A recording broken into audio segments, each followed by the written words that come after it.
الست الجميله الفاضله اللي بتقول ان كل الرجاله عينيهم زايغه، اسمحي لي اقول لك الكلمتين دول وحطيهم حلقه في ودنك.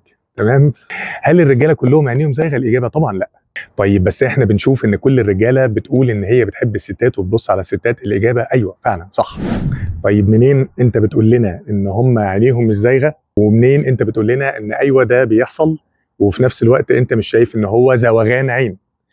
نقول في فرق ما بين الراجل اللي عينه زايغه والراجل اللي ماشي ورا فطرته كراجل. بمعنى ايه؟ بمعنى ان الراجل اللي عينه زايغه ده راجل بيسلك سلوك مرضي، عنده الحاجه اللي المفروض ان هي تمنعه عن هذا السلوك ولكن هو مش مستفيد بيها. راجل متجوز مخلف بيحب مراته، مراته بتحبه، شبعان نفسيا جنسيا عاطفيا، شبعان بكل حاجه، ولكن بالرغم من ذلك هو مش قادر يبطل مرض زوغان العين اللي بتزوغ منه يمين وشمال. صاحبنا التاني اللي هو الفطره الطبيعيه بتاعت كل الرجاله اللي ربنا قال عليهم زين للناس حب الشهوات من النساء، ربنا قال كده سبحانه وتعالى، فهي مساله بفطره الراجل هي كده. ولكن لهذا السبب فالنبي امرنا عليه الصلاه والسلام من استطاع منكم الباءة فليتزوج فانه اغض للبصر واحسن للفرج، فهو بيساعد على ده.